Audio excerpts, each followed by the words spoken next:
Hey everyone, this is PrinceWatercress, and welcome back to Let's Play Demon's Crest for the Super Nintendo Entertainment System. In the last video, I went back to Area 3, and I fought Skula. I didn't really go into detail about how to fight Skula, because for some reason I got Skula into a pattern where he kept throwing his head and chasing after it. That is one of the attacks that Skula has. I know that Skula can leap around and try to hit you that way, especially if you try to fight Skula from a distance. But the way I had everything done and the way I was doing everything, he just kept throwing his head. And it was just so much easier for me to defeat him. And I also got another life extension out of the deal, as well as another Vellum. I shouldn't have been in there because I didn't have the Watercress and the ability to turn into the tidal gargoyle. Spoiler alert from this video and the last video. There is a Watercress. It does allow you to do things in the water. But I was able to do well enough in the practice run that I just decided to give it a chance. And we also went back to Area 2 to make use of our newfound Vellum. And now we're going to find even more things. First off, we are going to go back to the graveyard, because there's something there that I did not know about previously, and I want to get it now. There's actually two things that I didn't know about previously, believe it or not. And the first one, well, I can do this in any order that I want, but the first one that I'm going to go for specifically is back where we fought Ovonunu, in that little opening there where we took a dive into the caves. Really? And went in there for stuff. I can't remember what off the top of my head. So we need to get this out of the way and then go in. I find it interesting that he has no wings in ground gargoyle form. Like, just something that barely resembles wings, I guess. Then again, he is the ground gargoyle. And this particular wall we never opened. Inside is another Vellum. And now we need to make our way back. Oh, that's right, there's another thing in here too. So that basically brings it to three things. Thankfully, we'll find the other thing that I just now remembered very shortly, once I manage to get to the section where it's at. I just need to remember to just not get hit a whole lot. And hopefully then I'll be able to get over there. Alright, let's get back on the buster here so that way we can take out the enemies that are here. Shame I couldn't get that. Well, I could get that. What do you know? Alright. And you're there. And you're there. I don't need... Well, it's not like I'm really going to be able to get the health anyway. But I do want to switch to fire here once I get in here, because, believe it or not, Buster will not turn these chandeliers and torches on. Yeah, if you aim just right at the chandeliers, you'll be able to light those too, which is pretty cool. And this wall I could not open earlier. Inside is another health extension. And I'm going to wait for it to turn dark here so that way I can... Well, it's better if I do it this way. And get rid of you too. Alright. And the more I play this, the more I feel like I'm playing a Ghouls and Ghosts game where you play as the Red Armor, except the engine is based on Mega Man X. It really feels that way. And those are 2 of the 3 things down. Might as well go ahead and equip the Buster again. Let's go ahead and headbutt some windows just because. On the off chance that maybe I can get some coins. Especially of the big ones with the skull of them. On them, rather. I mean, if I can get the big coins, the biggest coins, I'll have a pretty good time. Alright. Now to go for the other thing. And to get the other thing, we need to get back to where we fought that enemy with the skiff. What was his name? Belf. Yeah, I finally found out his name. The dragon that we fought at the beginning, that was Samullo. Yes, the dragon we fought at the beginning have a name. And the enemy that we fought in the first part of the graveyard after we beat Samullo, that was the Hippogriff. Finally got the names of the bosses that I didn't mention the names for earlier. Mention it last.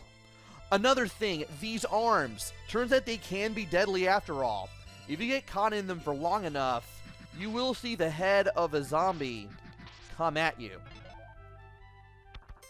Also, if you tackle the piles of skulls, you'll make these guys mad, and they come after you.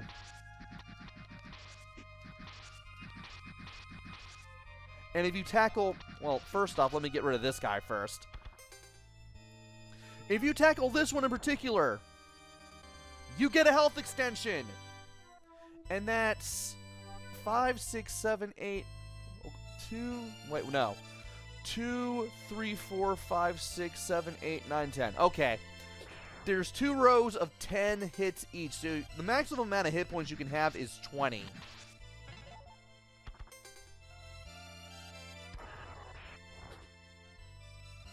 And thankfully, it doesn't take long to get out of here. Wow. As I was saying, it doesn't take long to get back out of here. If you know what you're doing.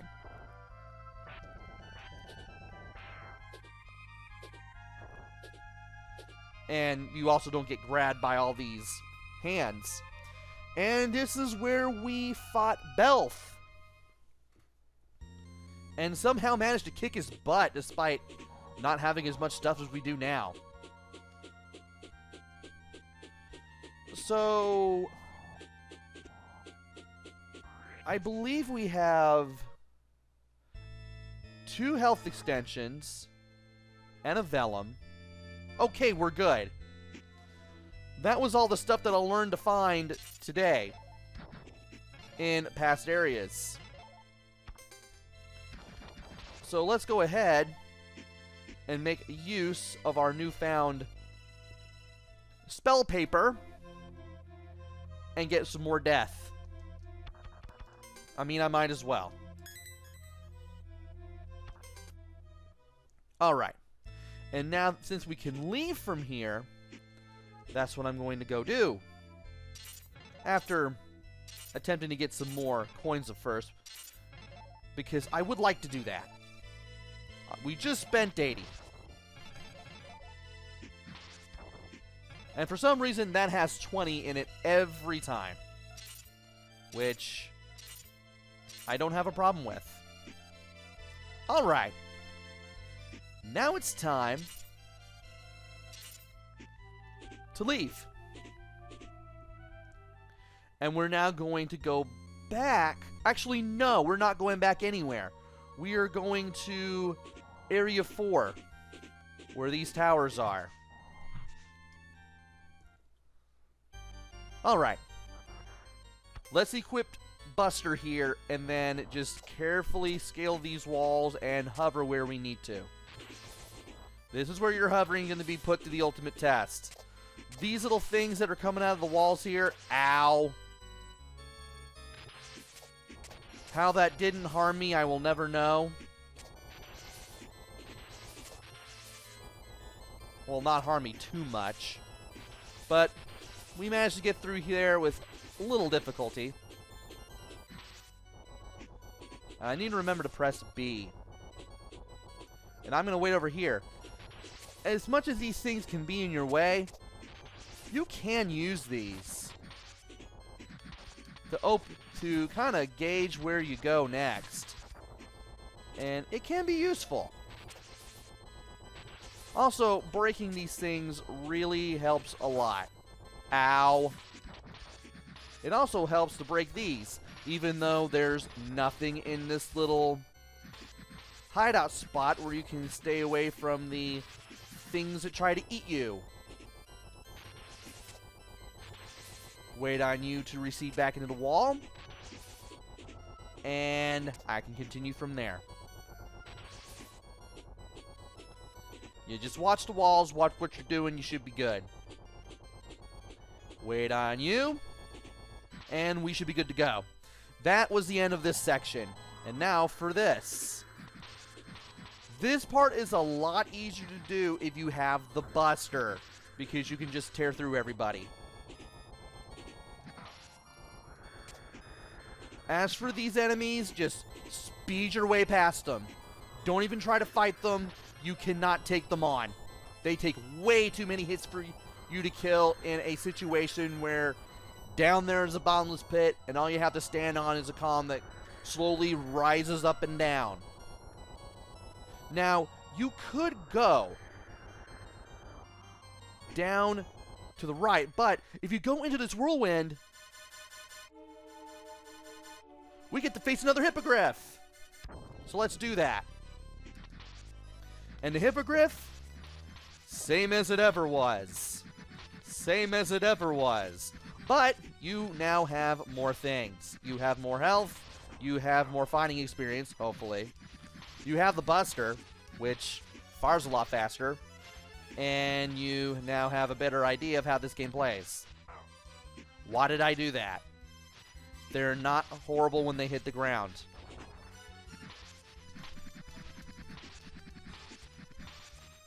And the best part about the Buster is once you get super close, you can hit this guy a lot more. I like it when he does a dash attack because I can just hover straight over him and then just wail on him. And for beating this guy, we get, once we headbutt his statue form again, full health. I mean, we got full health before, we got full health after. And we might as well head to the right. We have rotating platforms here. But if we hover, we don't really have to deal with them very much. Just wait for them to be where you can get to them. And you can land on them. There are some doorways to the right. And I want to take the first one that I find. Also, these purple walls, you cannot latch onto them. So don't try. And first of all, we're going to drop all the way down. And go down into this door.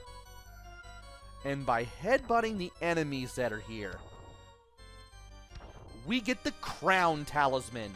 The Crown Talisman makes it so that enemies are more likely to drop GP, which means we can get more money out of enemies. I'm going to stick to the Skull Talisman for the time being. And now, to make our way up, but how do you do that? Well, it's simple. Just hover. You'll immediately make your way up. You want to avoid these flying horn skulls, and you want to avoid whatever these spinny things are. The goat skulls do fly up towards you, but if you're paying attention to what you're doing, they shouldn't be able to get to you. And this is as far down as we can go, or far up as we can go, rather. So let's go enter that door to the left there. And let's deal with some ghosts. And we need to enter this door, which is just above where we came in here from. And once you head further to the right, you'll face Arma, who is now green. I don't remember him being green. Nice to see you again, Firebrand. There shall be no mercy for you this time. And once again, he flies around, he shoots fireballs, he dives at you, but he has more health. And you definitely want to avoid the fireballs, and you also want to avoid the dives.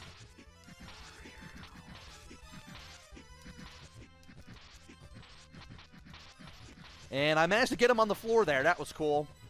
And I managed to knock him back a few times as well.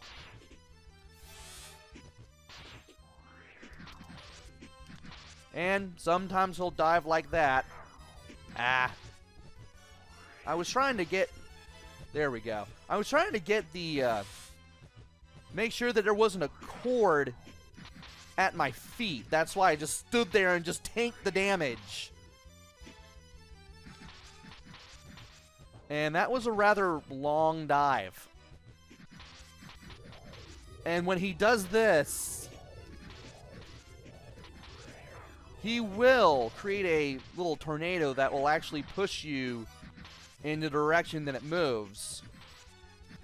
And you can also get caught in that as he tries to dive into you. Unfortunately, the tornado makes it that it's a lot easier to hit him because of how he changes his attack patterns up once he starts doing the tornado breath, once you knock his health down far down enough. Can it be? My whirlwind move has been defeated. What are you? Goodbye for now, Firebrand. I don't even remember what voice I used for him in the first part of this Let's Play, but by beating Arma a second time, in Part 4, or Level 4, we get the Crest of Air. We get the Wind Crest? Air Crest? I'll just call it the Wind Crest. With it, you can morph into Aerial Gargoyle and soar higher into the air. So, you can actually fly with the Aerial Gargoyle, which is cool. And do I need to do anything here? I will go back to town in World 2. See what I need. No, I don't need anything. But I can use the crest, or the crown talisman, for more money if I want. And I may do that in further down the line, just in case things go wrong. But anyway, we have gotten a few things out of... Stop flapping. We have gotten a few things out of Area 2, and that area northeast of Area 3 has suddenly popped up and is now showing up on the map. And we're going to have to go over there. I just now noticed that. Well, we've gotten three things out of Area 2, and we've gotten the Air Crest, and we've been through the tower. There is another boss in the tower. I want to face that boss too, because more than likely I'll get a health extension out of that. And I do want to go to that new area that is open up northeast of Area 3, eventually. And I'll be tackling another part of the wacky world that is the demon realm in Demon's Crest in the next video. So, join me next time where we head to another area. More than likely it's going to be Area 4 because of the other boss. I didn't go to the right past where the whirlwind and the full health was. If you went to the right instead of going into the whirlwind, you would have went in another area. More than likely I'll take that path, and then we'll see where it goes from there. Until then, this is PrinceWatercress. Take care, stay safe, and thanks for watching!